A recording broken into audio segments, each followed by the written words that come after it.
2 years ago, I'd had the privilege for the first time speaking to the same UN ambassadors, and that's why they asked me if I'd come back this time, and they gave me a tougher subject. But the first time I went there, I had spoken to them about the heart's hunger for meaning. And I talked about the 4 components that meaning has. And then I knew I only had about 2 minutes in which to mention Christ. I couldn't be overbearing. So in a 25-minute talk, it's about 5 minutes that I can bring the gospel in. And so I told them this story. By this point, they were listening very attentively. So I said, I have a parable to tell you, and we in India love parables. And all of the Middle Easterners and Easterners leaned forward because they all love parables. Nothing happened in my life of which my mother didn't have a parable or a proverb. We learned it that way. I said, I have a parable to tell you. I said, it's the story of a rich man who had a huge art gallery, and he had a terrific son. And the son would go into the streets, and one day he befriended a beggar. And he started to see this beggar regularly, and he'd describe his father's big home and the paintings and all that his father did in business and his family. And the beggar really liked this young man. But one day the young man stopped coming. 2 days, 3 days, and the beggar found out he had very suddenly died. So he went and got himself some paper and some crayons, and he drew a portrait of that young man. And he went to that home of the rich man and gave it to the watchman outside and said, would you please give it to the man, because his son was very good to me. And I've drawn his portrait because I hear he has an art gallery in that house. The watchman looked at it rather bemused by it and said, all right, okay, and sent him away. But he thought this was quite a gesture. So he waited for the right moment. When the rich man was driving out in his car one day, he said to him, a beggar came here and gave this because he painted this as a portrait of your son. The rich man took it. Nothing was heard. Some years go by, and the beggar finds out the rich man had passed away and that they were going to auction his art gallery. So he decided to get some nice-looking clothes to see if he could squeeze in. He did. And he walked through the hall to see if the boy's portrait was hanging with all the grandmasters, and sure enough, it was there. And the auctioneer came, and all these aficionados with their wonderful little lenses and all studying all of this stuff. And then the gavel was pounded, and the auctioneer said, we are going to begin, and everybody, yay, good. He said, except there was a condition left in the will. The rich man said, this portrait of his son is the first one to be auctioned. And there was a moan and a groan. Nobody bid on it. The beggar put his hand into his pocket, got a few coins, and bid what he had. No counteroffer, gavel pounded, sold. He goes to pick it up, and as he's walking away, the gavel pounds again, and the auctioneer says there was a second condition. In the will it said, whoever bids on the portrait of the son gets the whole art gallery.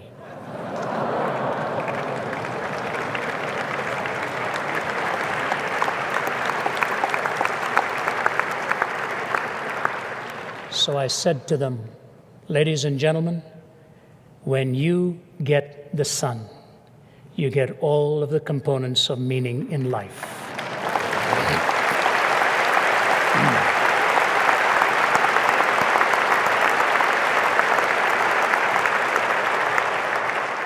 They threw their head back in absolute surprise. It was a wonderful thing to see. They were lined up. One of the Middle Eastern ambassadors, whom here I shall leave unnamed, came and grabbed my hand and he said, Dr. Ravi, when I get to heaven, I am going to ask Lord Jesus if you and I can be roommates.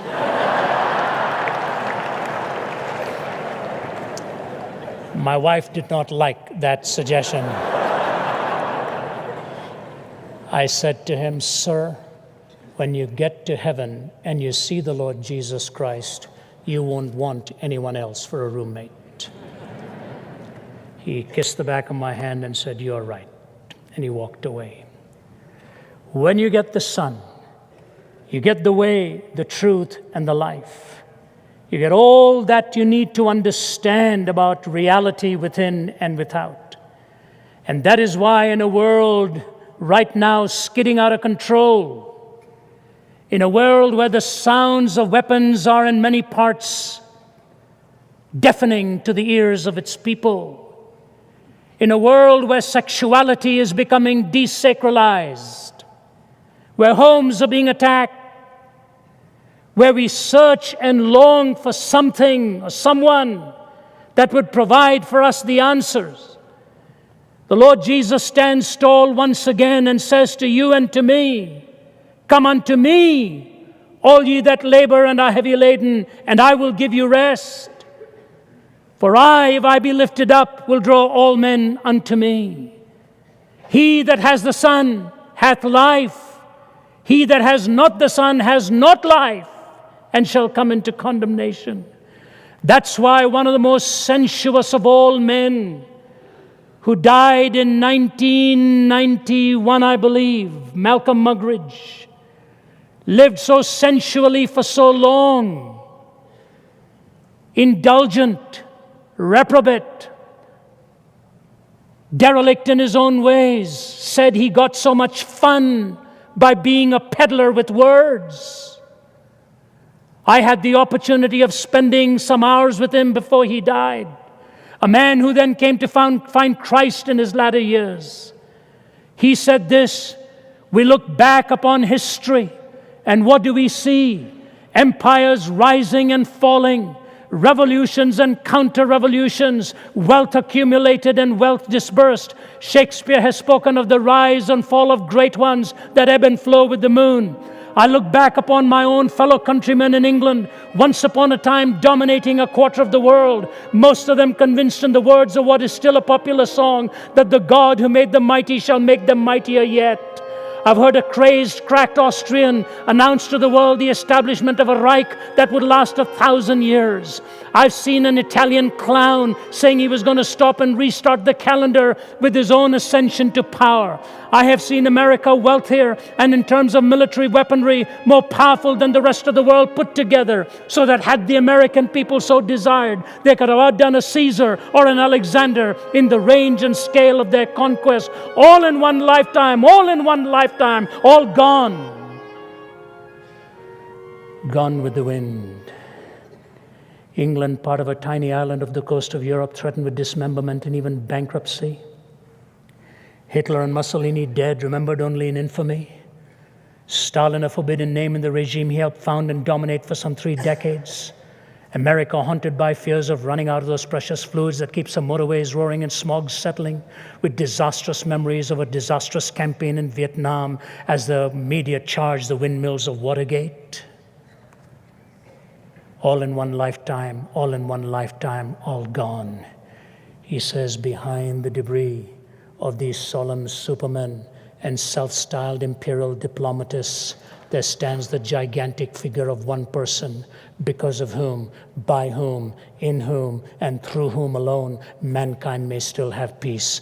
The person of Jesus Christ. That's the Lord I present to you tonight. May you know him, and he will set you free. Thank you, and God bless you.